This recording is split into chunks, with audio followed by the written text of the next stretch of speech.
Salut à toi, j'espère que tu vas bien. Bienvenue sur le podcast de Bida Gospel.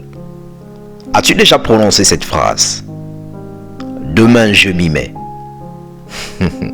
L'illusion qui tue les rêves.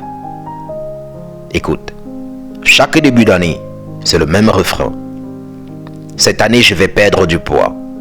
Je vais lancer mon projet. Je vais me rapprocher de Dieu. Je vais changer. Mais l'année passe, et rien ne change. Pourquoi? Parce que demain devient un cercueil pour les rêves d'aujourd'hui. Écoute cette vérité crue que je m'apprête à te dire. Tu dis demain, mais tu sais que tu te mens à toi-même. Tu sais que tu ne vas pas t'y mettre demain.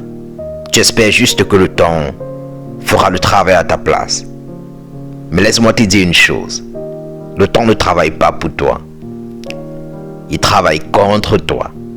Chaque demain que tu repousses est un aujourd'hui que tu enterres vivant.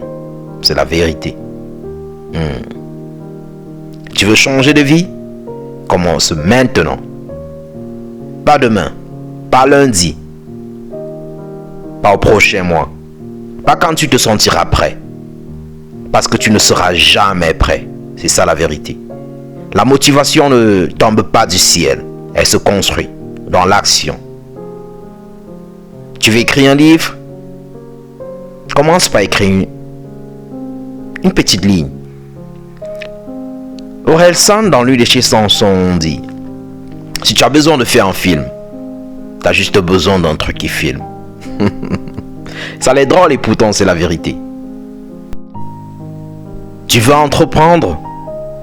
Commence par faire un business plan et commence avec ce que tu as. Écoute un peu ce que dit la Bible à ce sujet. La parole de Dieu est sans détour sur la procrastination. Proverbe 6, du verset 10 au verset 11. Un peu de sommeil, un peu d'assoupissement, un peu croiser les mains pour dormir et la pauvreté te surprendra comme un rôdeur. Chaque demain est une porte ouverte à la stagnation et à la ruine.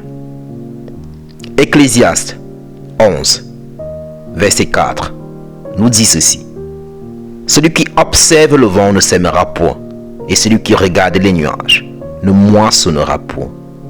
Si tu attends les bonnes conditions, tu ne feras jamais rien. Jacques, chapitre 4, verset 17. Celui donc qui sait faire ce qui est bien et qui ne le fait pas commet un péché. C'est fort ça, hein? Tu sais ce que tu dois faire, alors fais-le. Tout simplement fais-le. Alors, comment briser le cercle de la procrastination? Je suppose que c'est la question qui nous turlupine. La réponse qu'on veut connaître. Pour sortir une fois de plus de ce cercle vicieux. Alors écoute ceci. Voici des clés concrètes pour sortir de cette prison mentale. 1. Découpe tes objectifs. Un éléphant se mange, une bouchée à la fois. Fixe-toi des micro-actions quotidiennes. En 2. Écris tes engagements. Ce qui n'est pas écrit n'existe pas. Mets-le noir sur blanc. Mets-le sur une feuille. Commence par là. En 3. Rends des comptes. Trouve un partenaire de responsabilité. Quelqu'un qui te challenge. En 4. Commence mal. Mais commence quand même. L'action imparfaite vaut mieux que l'inaction parfaite. 5. Prie et agis. La foi sans les œuvres est morte. Jacques 2, verset 26. Ne prie pas seulement pour que ça change. Bouge-toi.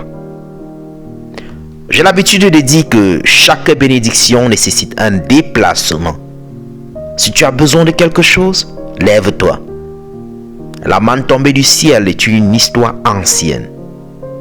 Tu dois te lever. Tu dois te bouger aujourd'hui. Tu dois te lever. Tu dois te bouger. Alors, arrête de dire demain je m'y mets.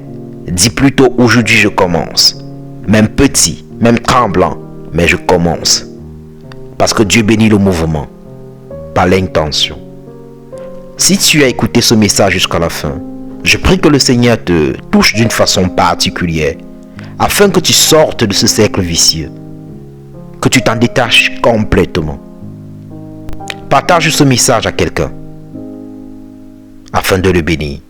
Et que le Seigneur Jésus-Christ te fortifie et te bénisse abondamment. Be the love and be the gospel. À la prochaine. Peace.